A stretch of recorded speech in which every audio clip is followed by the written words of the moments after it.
A graça e a paz do nosso Senhor e Salvador Jesus. Devocional Isaías capítulo 3.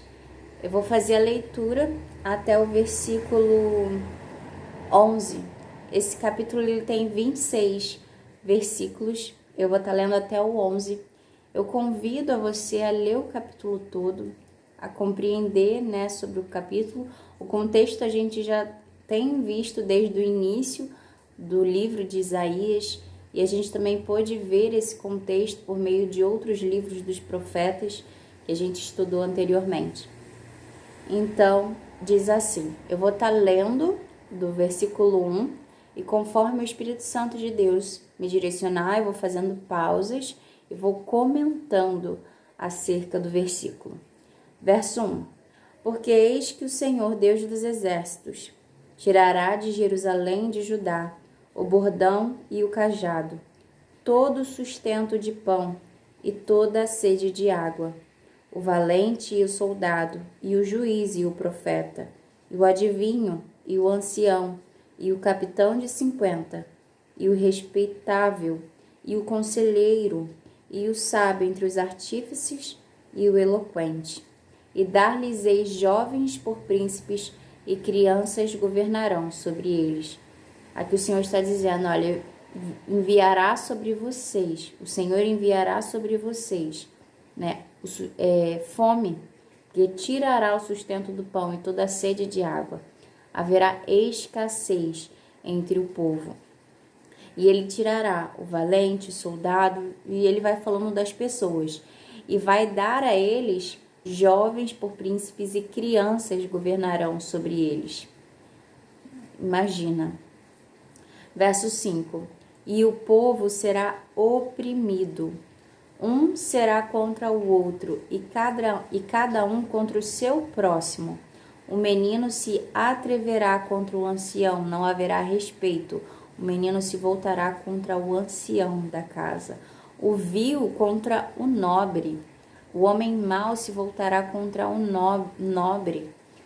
Aqui vai estar confuso o bem com o mal, não haverá mais respeito, um se voltará contra o outro.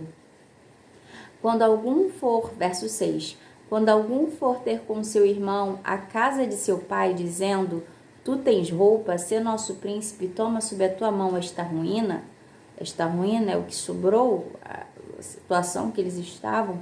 Verso 7, naquele dia levantará a voz dizendo, não posso ser médico, nem tampouco há em minha casa pão ou veste alguma.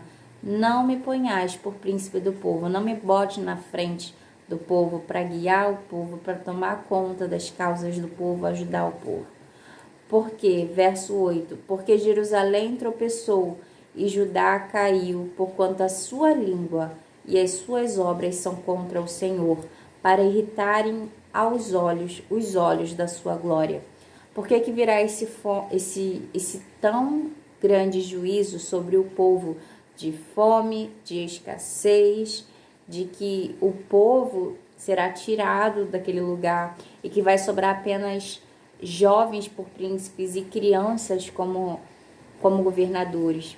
E as pessoas não vão querer governar, porque vão dizer, eu não tenho pão, eu não tenho roupa, não me bota na frente desse negócio, não. Não me bota na frente dessa questão toda, não. Por que eles vão fazer isso? Por que o Deus Todo-Poderoso vai mandar esse juízo sobre o povo? Porque Jerusalém tropeçou e Judá caiu. Porque a língua deles e as obras deles eram contra o Senhor e irritaram os olhos da glória dele. Irritaram os olhos da glória do Senhor. O Senhor é cheio de glória, o Senhor é santo e Ele é poderoso. Nele não há maldade, Ele não tolera a iniquidade. Ele é tardio no irar-se, mas o Senhor recompensa cada um segundo as suas obras. E no fim, no juízo final, aqueles que estão em Cristo Jesus não estarão condenados. Os que estão ligados à videira, estão ligados em Cristo Jesus, enxertados em Cristo Jesus, não serão condenados. Mas ainda assim haverá um juízo das obras. Aqueles que tiverem boas obras, eles terão um galardão. Se a obra for de palha, ela vai ser queimada, mas se a obra for de ouro, de prata, de joias, né, joias raras, vai ser provado pelo fogo, vai refinar, e isso vai gerar o galardão.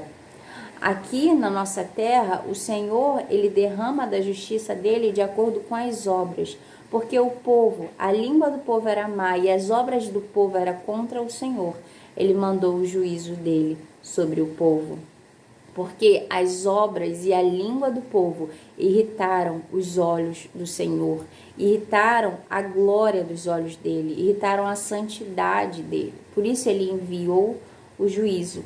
Mas ele envia o juízo, antes de enviar o juízo, ele chamou o povo para arrependimento por meio dos profetas. Mas o povo não deu ouvidos à voz do Senhor. E quando ele envia o juízo, ele avisa, né, que ia enviar o juízo, chama novamente o arrependimento, o povo não dá ouvidos, o juízo do Senhor vem. Mas quando o juízo do Senhor vem, ele fala: eu não vou estar irado para sempre. Eu vou derramar da minha misericórdia aqueles que se arrependerem, aqueles que permanecerem, que se voltarem para mim, eles serão remanescentes, eles estarão em mim, eu os prosperarei, eu os restaurarei, tudo aquilo que foi perdido. Há necessidade de ter o arrependimento, de mudança de caráter, de mudança de atitude. Ele chama o povo: mudem, saiam da iniquidade, da maldade, mudem as suas ações, porque está irritando os meus olhos, os olhos da sua glória, os olhos da glória do Senhor. No verso 9 diz assim: a aparência do seu rosto testifica contra eles, e publicam os seus pecados como Sodoma. Não os dissimulam, ai da sua alma, porque se fazem mal a si mesmo. Eles faziam mal a si mesmo. A aparência do rosto deles, do povo, testificava contra eles, assim como os pecados de Sodoma. O povo estava pecando tanto como o povo de Sodoma, assim como de Sodoma, os seus pecados os publicavam, eram claros e testificavam contra o povo. Verso 10: dizei aos justos que bem lhes irá. Aqui está falando, olha, diga aos justos que lhes bem irá, eles irão bem, não acontecerá mal, porque comerão do fruto das suas obras. Eles vão comer daquilo que plantaram. Se foram boas obras, dizei aos justos que bem lhes irá, que tudo correrá bem. Verso 11: ai do ímpio, mal lhe irá, porque a recompensa das suas mãos se lhe dará. Logo em seguida que Deus fala, olha, dizei aos justos que bem lhes irá, que eles vão comer do fruto das suas obras. Em seguida ele fala, ai do ímpio. Por quê? Porque, no verso 11, mal lhe irá, porque a recompensa das suas mãos lhe dará. Precisamos pensar nisso, a respeito disso. Nós colhemos o que plantamos, precisamos dar frutos bons nessa terra. Se estamos dando frutos maus e achamos que o Senhor ele não está olhando para isso, que isso não está incomodando a Deus, que não está irritando a Ele, incomodando a santidade dele, é ingenuidade nossa. O Senhor nos chama ao arrependimento, a caminhar com Ele, a praticar a beneficência, a justiça, o amor, a amar o próximo. Jesus fala, olha, 2 mandamentos vos dou, 2 novos mandamentos vos dou. Amarás teu Deus sobre todas as coisas e amarás ao teu próximo como a ti mesmo. O Senhor quer que praticamos o bem. E aquilo que plantarmos, a obra das nossas mãos, se forem boas coisas colheremos.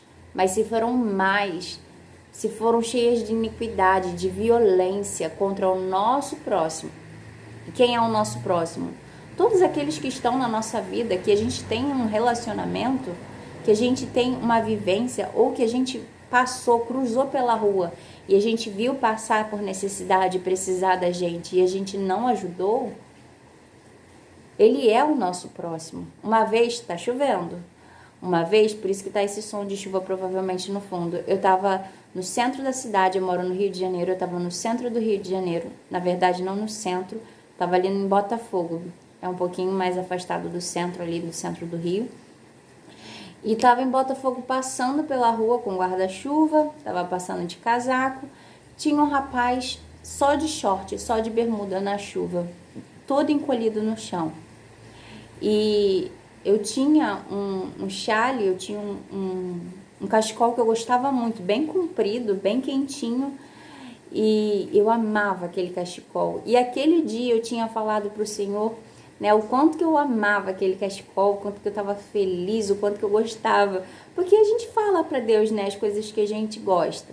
E as coisas, né, e eu tava me alegrando com aquele cachecol e eu falei, eu vou botar ele daqui a pouco e tal. E quando eu passei ali por ele e eu vi a situação dele, eu passei direto e eu senti no meu coração, volta, ajuda ele. E eu paralisei, eu literalmente eu paralisei, eu parei, eu não ia para frente nem ia para trás. E ele ali no chão. E aí eu olho para trás, ele de cabeça baixa, agachado, pegando chuva, só de bermuda. E aí eu senti no meu coração, eu falei, mas Senhor, eu vou tirar meu casaco? Tá muito frio, vai ficar frio, né? Mas aí eu pensei assim, ou eu dou meu casaco ou eu dou o chale. Só que eu gostava muito do chale, e o chale tava na bolsa. Eu fui movida a dar o chale. Mas assim, eu não me importo. Aquele dia eu falei assim, poxa, dei. Mas depois quando eu dei, eu falei assim, ainda bem que eu dei, porque ele tava com frio, ele tava necessitado. Se eu posso ajudar, eu estava com algo na minha bolsa. Mesmo que eu gostasse muito daquele algo, o Senhor me moveu a dar aquele algo. E que era algo que ia ajudá-lo. E se eu falo não para Deus, não, Senhor, eu não vou ajudar ele. Eu gosto muito do meu chale, eu vou ficar com o meu chale. O que acontece? As minhas obras, quais são as obras que eu tenho colocado diante do Senhor? Quando Ele tem me chamado a ajudar o necessitado, a ajudar quem precisa, a dar uma palavra de ânimo, às vezes dar uma palavra de correção, porque a palavra de correção também é amor. Porque se o resultado da correção é algo bom, a palavra de correção também é amor. Um pai que quer o melhor para o filho, corrige o filho no momento que ele está errado. E a palavra de correção, quando vem da parte do Senhor, ela é palavra de amor. E ali eu entreguei, eu virei para ele, meio ainda sem jeito, falei assim, é o que eu tenho, você quer? E ele aceitou. E ele se cobriu imediatamente. Foi muito rápido, ele devia estar com muito frio. E talvez eu pudesse fazer mais por ele, eu não sei, só o Senhor sabe. Mas o que eu podia ali no momento, naquela hora, e o que eu pensei, né? E não veio de mim, porque eu lutei contra o que veio dentro de mim, a palavra do Senhor, do Espírito Santo falando comigo ao mesmo tempo, dentro de mim, a minha vontade, por eu gostar muito do chale, eu ainda relutei um pouco com Deus, mas eu decidi ouvir a voz dele me chamando a amar e a ajudar e a dar o que eu tinha para ajudar naquele momento. Que possamos praticar boas obras, obras que nós mesmos colheremos dos frutos das nossas obras. Se praticarmos injustiça, maldade, violência, se não ajudamos ao pobre, ao necessitado, aqueles que estão diante de nós e que nós podemos ajudar e que o Senhor nos toca para ajudar e não fazemos nada, nós colheremos também das obras das nossas mãos. Porque se não ajudamos quando podemos, a gente está assim, né? Se tem fome e a gente não dá de comer, tem sede e a gente não dá de beber, se tem frio e a gente não dá roupa para vestir, a gente está praticando maldade, a gente não está amando, a gente não está praticando aquilo que o Senhor Jesus nos chama a fazer. Que possamos fazer aquilo que o Senhor nos chama a fazer, o que é justo, o que é bom, o que é honesto. E nós mesmos, isso virá até para nós mesmos colheremos dos frutos das boas ações.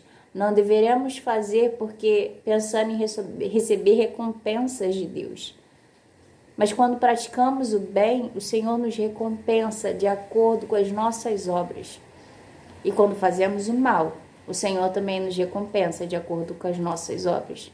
Que possamos pensar sobre essa palavra, que não é só para o povo de Israel e de Judá daquele tempo, mas para nós ainda hoje. O que nós temos feito diante da face do Senhor? Ele está nos olhando o tempo todo. Ele é onisciente. O que estamos fazendo debaixo do olhar dele? Estamos alegrando o coração dele ou entristecendo, gerando nele, como diz a palavra aqui, irritação por estar olhando as nossas obras? O que estamos fazendo diante da face do Senhor? Essa é a mensagem.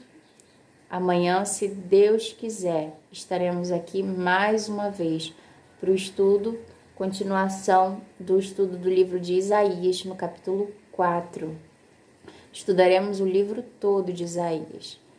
Então, permaneça aqui comigo. Vamos aprender mais do Senhor. Eu tenho aprendido mais dele. Quando eu leio a palavra dele, medito na palavra dele, eu posso aprender mais dele, nós podemos aprender mais dele.